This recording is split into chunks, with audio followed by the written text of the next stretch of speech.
Good morning, everyone. Welcome to A Brilliant Businesses podcast. My name is Nick Bryant, and I'm really pleased this morning to be joined by Clare Lush Mansell from My Tunbridge Wells. Hello, Claire. Hello. How are you? Yeah, I'm very well, thank you. Good to see you. Thank you for coming in.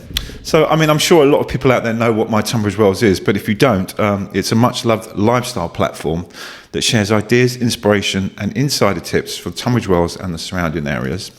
Been going for 10 years. You're probably wondering where those 10 years have gone. But let's go back, Claire, right to the beginning and what inspired you to start My Tunbridge Wells and how did you ever imagine it to get to where it is right now? Yeah, so I was working in PR and comms back then in international sport. Okay. And there were lots of elements of that I really liked, but it was quite tricky managing a young family and Right. travel and all of the things that went with that. Alongside that, I was quite sort of interested in digital, in social media. It was sort of through my job, but just also on a personal level as well. Yeah. And I had moved to Tunbridge Wells about 5 years previously. I knew nothing about the area. I didn't know where to go on the weekends. Right. I'd obviously moved over from Ireland. So initially, when I had when I was on maternity leave with my middle child, I kind of suggested to a few friends that I might start a blog about Tunbridge Wells. And they thought it was a good idea, and we discussed it. It was all quite casual. So I started up in the evenings, just spending like an hour or two tinkering about with a blog or a website. And I started sort of highlighting 3 things to do each weekend. And I would put that into a blog post and share it on a Facebook page that I had created. Yeah. And the Facebook page just started growing. Obviously, 10 years ago, Facebook was a lot bigger. Yeah. But yeah, and lots of people sort of started commenting and they started sharing it. It's such a shareable platform. They were sharing it with their friends and family. They were tagging people in. Was it called My Tunbridge Wells then? Was it called something else? Yeah, It was. Okay. yeah. Right. We did play about Different names. Your Tunbridge Wells, and that sort of thing. But yeah, very simple name. But yes, it was back then, and I almost used that as a practice platform because in my head I had thought that I'd quite like to do social media for other local businesses. Yeah. So when the time came to go back to work after maternity leave, I had begun to make a little bit of money through My Tunbridge Wells, working with a few local brands to basically promote their events. Okay. And it was quite risky, but I basically took redundancy from work. All right. And thought I would do some social media management alongside My Tunbridge Wells. Right. And I did do that for a little while. But the social media management, I don't think I really had a USP for it. It was sort of just local, anything local, and actually with hindsight I think it's much better to niche down, Agreed. And I was working with sort of smaller businesses that didn't have a great deal of budget, right? But you still need to put almost need to put the same amount of time into a smaller business as a big business with social media. Absolutely, yeah. But yeah, and at the same time, My Tunbridge Wells was taking off, and I was sort of working with more and more brands. So in the end, I stopped doing social media management and just focused solely on My Tunbridge Wells. Right.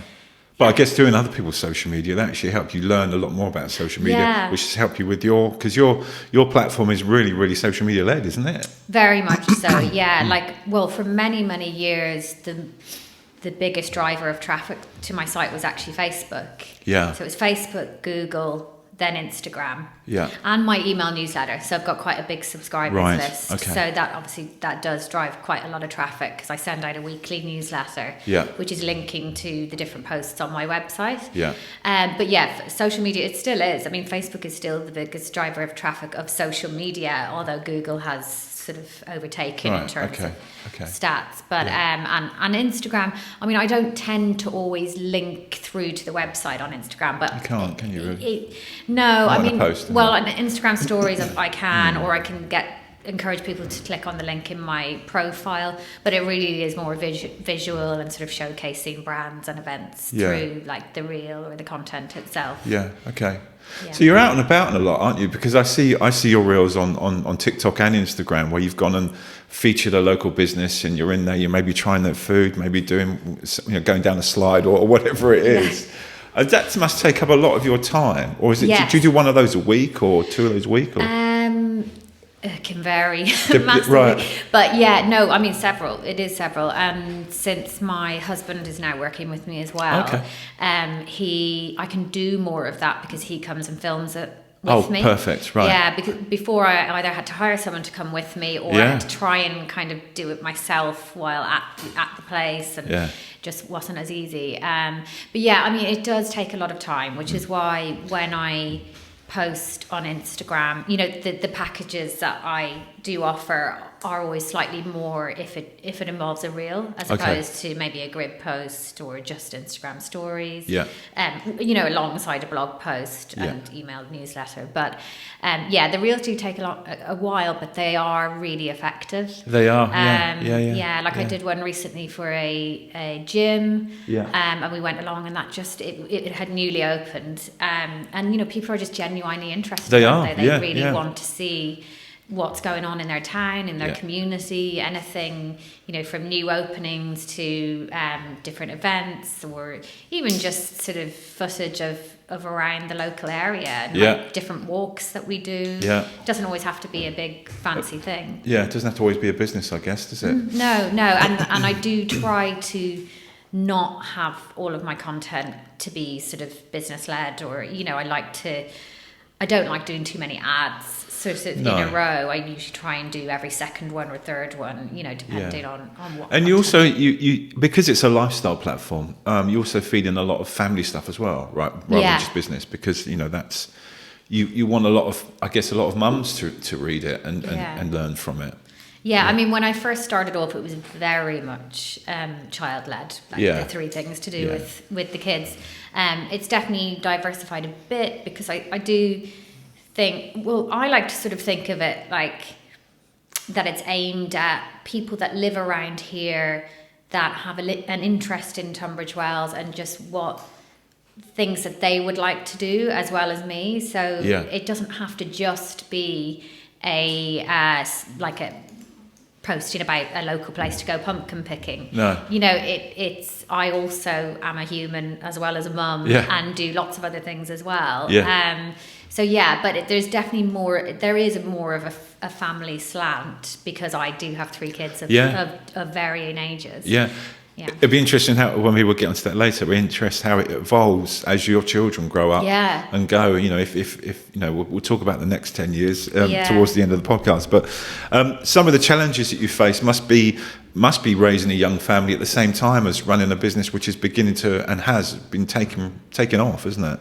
Yes. Yeah. That's the main challenge, isn't it? I think it definitely has. I mean, it's not been sort of lack of work or lack of interest or, I love it. I absolutely love what I do, and I'm like to a fault in the way I would probably work all the time if given the chance. Would you? But I do love it. But also trying to have a bit of a balance and not feel like I'm constantly working. And just wanted to also do a good job for the clients that I work with, because I don't want to promise on things and then not fulfill, but also spending time with my children. And you've said you brought your husband into the business now. Yes. So has he left a job to do that, or? Wow. He was working in IT in London. He had a long commute each way, Monday to Friday, no working from home. So I mean, that was probably the hardest part, where he was working in London, because he used to do shift work many years ago, so it was a little bit different. But it was tough. Okay. I do believe that families where both parents are working full time, it's a real struggle. I don't know how people manage it. So it's a luxury. I mean, it's great having him on board. We're still kind of finding our feet with it a little bit. Right. He finished his his London job at the end of March. But we're definitely finding our feet, and you know, he's obviously involved a lot more now with the children again, which is that's brilliant. Nice. Yeah. And you've got you've got a massive local following. I don't know if you could say the numbers on all your social media channels or your newsletter, but I know your website. I saw on your website this morning it said you get 90,000 views per month. Yeah, that's massive. Yeah, I mean, obviously it varies a little, but yeah, anything from sort of 70 to 110,000, depending. Wow. October is always a really, really busy month because people are looking at Christmas and October and Halloween content. Events of stuff, Yeah.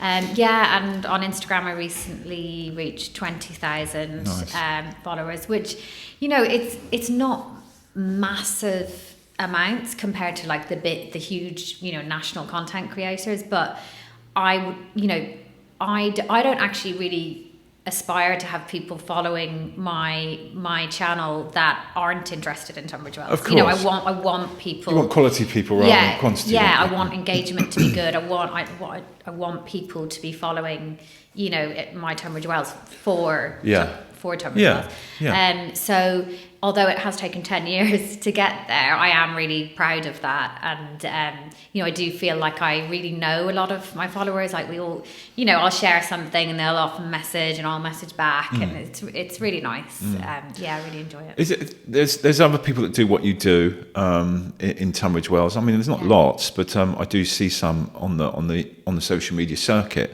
Yeah. What would you say that makes you stand out over and above them?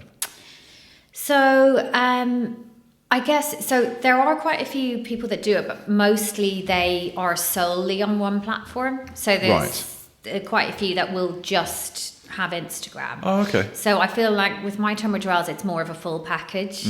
So I'm offering, you know, brands sort of content on the website itself, on Instagram, more recently TikTok as well, Facebook, and then obviously my email newsletter, which got just under 7,000 local subscribers. Right. Yeah. So that's a big thing. Yeah. Also, I suppose, you know, at the beginning it was all about mummy stuff and children's stuff. Now, as I'm sort of going into the next sort of phase of life as well, I feel like mine is a little bit more of a niche. I guess where it's just not just child-led and not just adult kind of stuff as well. I'd like to think maybe, you know, my content is quite genuine. Like I'm trying to just be myself. I know we all like. Well, that's what makes the difference between you and someone else. It's you. You're the one that's making the difference, isn't it? Because you're putting your spin on it and you're doing it the way that you do it. Yeah, exactly. And I guess, you know, I'm just trying to give really valuable content and content that I think people want to see, not necessarily always content that I want to make. Yeah. But in a lot of cases it is. And I think just over the last 10 years I've really built up kind of relationships with people, and hopefully it shows that I enjoy it as well. Yeah, no, it does come across that way. Yeah, no, it really does. So how do you make money? Do you get money from Instagram and social media channels, or do you get it from the client? How does it work? Yeah, so a lot of people ask that because even nowadays, especially a few years ago, people did not understand at all. No. But I have quite a lot of different ways.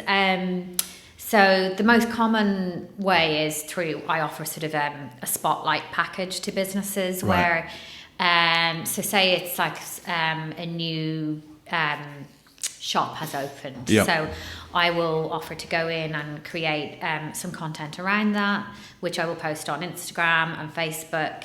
I'll do a blog post on My Tunbridge Wells about that company opening with lots of really nice imagery in it, and maybe links to if people need to book for appointments or to find out more on their website. And I also have the email newsletter, so it will be sort of the headline piece in several editions of the newsletter. So that's sort of my most common package. I also have like annual packages where I work with quite a few independent schools, estate agents, that kind of thing, where I will offer a certain amount of blog posts across the year and social media content as well. Then I also work with national brands. So I've done a few, some are child-led brands. Others are more lifestyle. I mean, I find a lot of people now, because of my age, there's a lot of brands wanting me to do sort of skincare. Right, okay.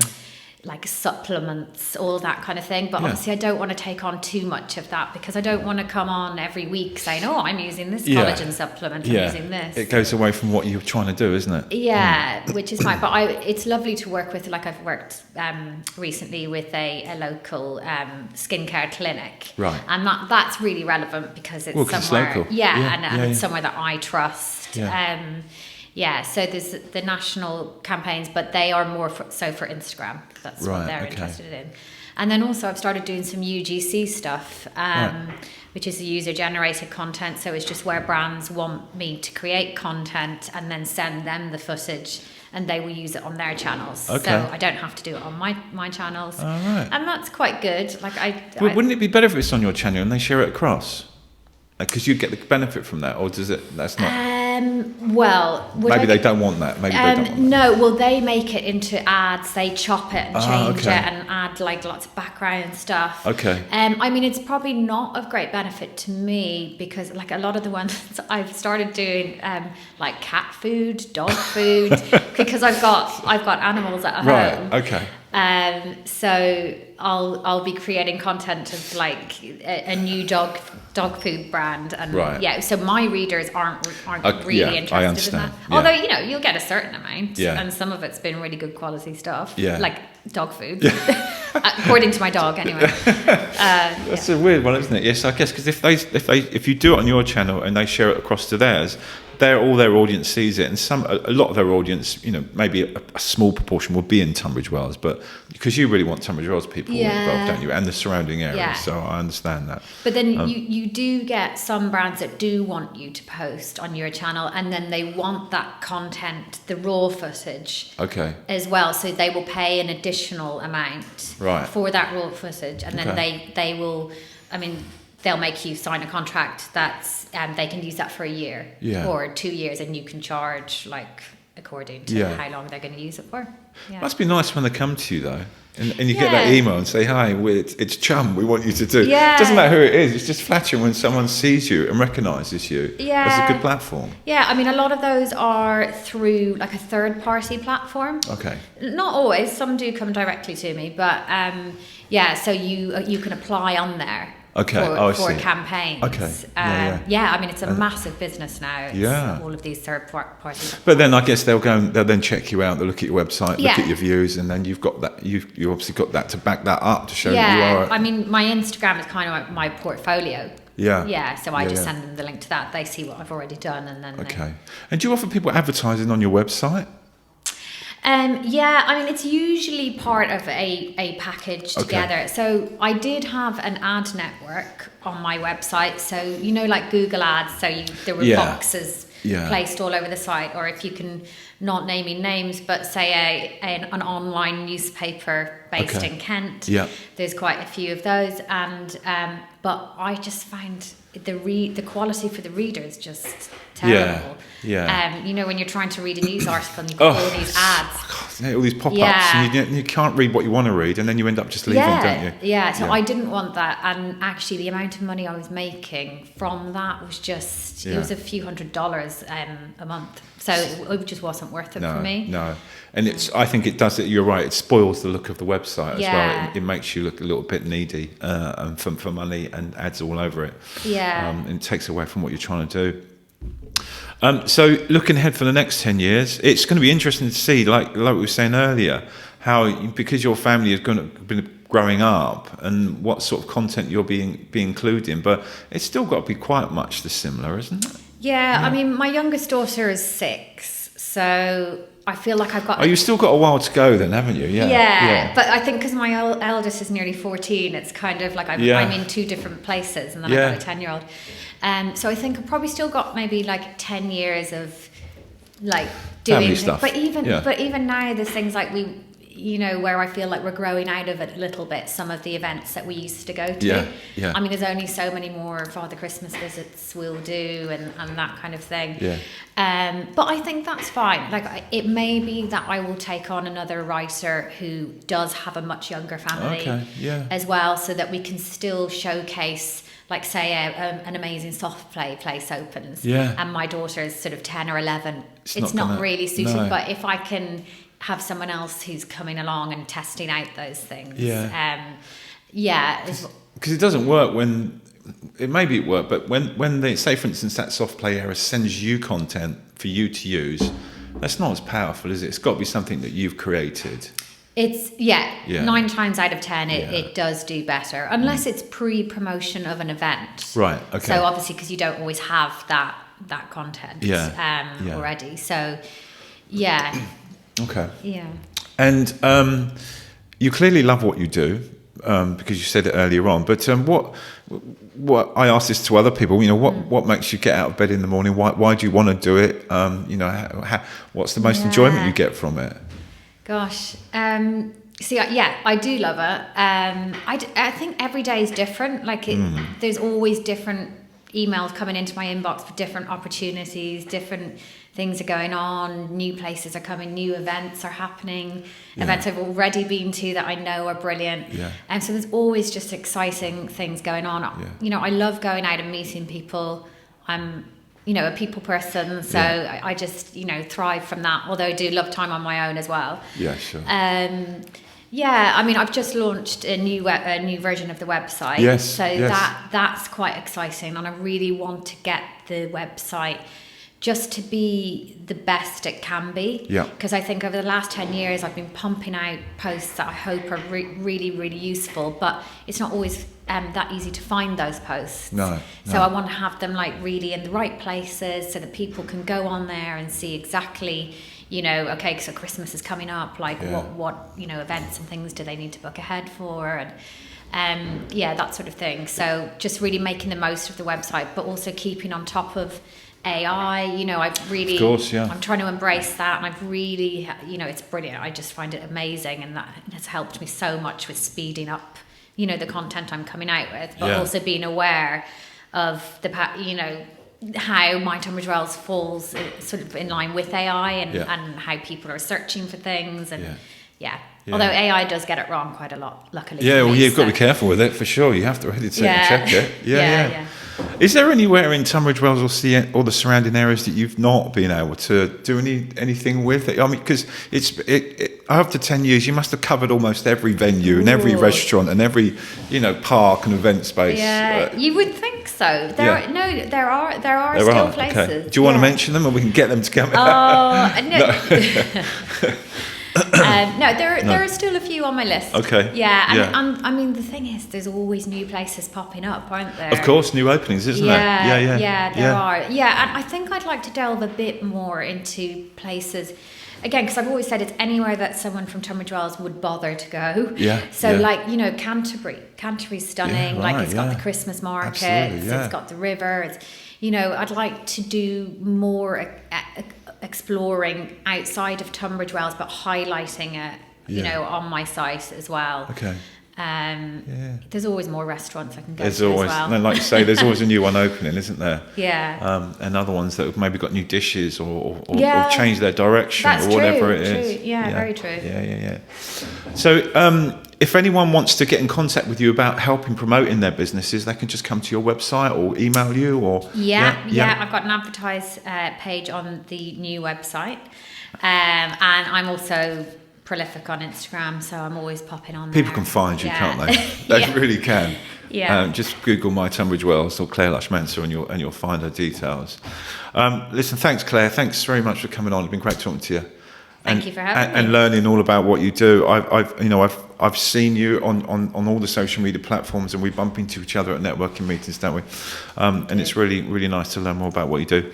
And you also help me promote the Tunbridge Wells Business Show, which I really, really, really appreciate. Yes, thank you. Yeah. And that's something I'd like to do more of is, maybe next time actually exhibiting at your show. Yeah, Obviously I'm going to come along this time and help promote it in the lead up to it, but really actually putting myself out there a bit more. Yeah, getting amongst the businesses more, which would be really good for you, because you've proven that you can help them, and that's the main thing. Yeah, exactly. And now I have more time, more capacity with the kids being older. I just want to be out and about more. Yeah, brilliant. Well, once again, thank you, Claire, and we'll see you all for another podcast soon. Thanks very much. Thanks Cheers. a lot, Nick. Thank you. Bye.